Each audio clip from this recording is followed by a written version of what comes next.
শায়েখ, আমার 4টি প্রশ্ন আছে।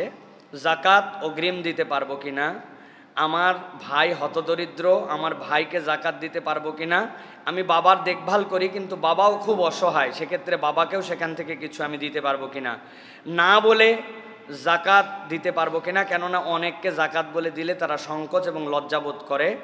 আমার বউয়ের টাকা নাই কিন্তু তার স্বর্ণালঙ্কার আছে, তাহলে এই জাকাত কিভাবে সে আদায় করবে।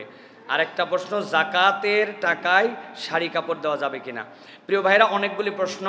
প্রথম বলি যে জাকাত অগ্রিম দিতে পারবেন কিনা। হ্যাঁ, আপনি জাকাত আদায় করতে করতে এমন অবস্থা হয়েছে যে আপনার আরও কিছু মানুষের উপকারভোগী আছেন, আবার আপনার বিশ্বাসও আছে আল্লাহ আমাকে যতটুকু সম্পদ দিয়েছেন এইটা আমি অগ্রিম জাকাত আদায় করে দিলাম, পরে হিসাব করে সেখান থেকে মাইনাস করব। আপনি জাকাত অগ্রিম আদায় করতে পারবেন। তারপরে জিজ্ঞাসা, ভাইকে এবং পিতাকে জাকাত দেওয়া যাবে কিনা। প্রিয় ভাইয়েরা, প্রথম মনে রাখতে হবে আপনার জাকাত দেওয়া ফরজ।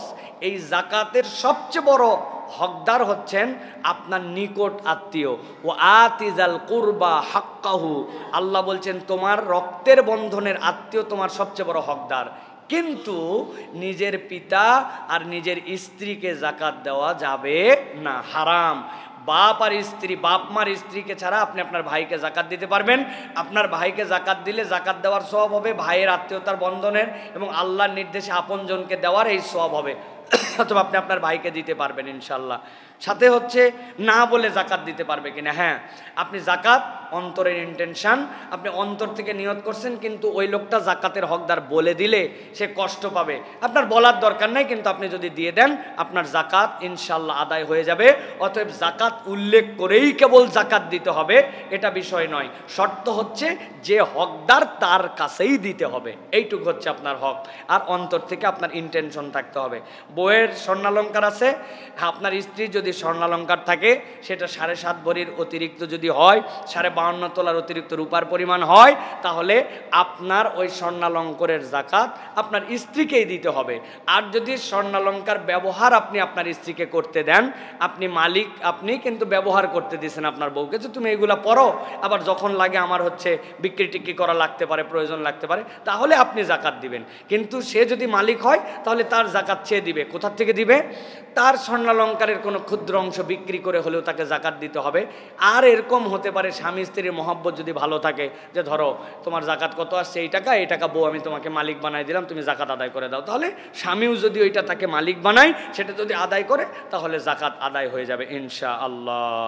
আরেকটা হচ্ছে জাকাতের টাকায় শাড়ি কাপড় দেওয়া যাবে কিনা। প্রিয় ভাইয়েরা, প্রথমে মনে রাখতে হবে জাকাতের সম্পদের মালিক জাকাতের হকদারকে পৌঁছায় দিতে হবে, এই মালিকানা হস্তান্তর করতে হবে। এখন আমি শাড়ি আর লুঙ্গি অনেকের প্রয়োজন হয়, কিন্তু আমরা জাকাতের শাড়ি নামে যা বের করছি, জাকাতের লুঙ্গি নামে যেটা আমরা বের করছি, এটা ইসলামের বিধানকে ক্রিটিসাইজ করা ছাড়ার কিচ্ছু নয়।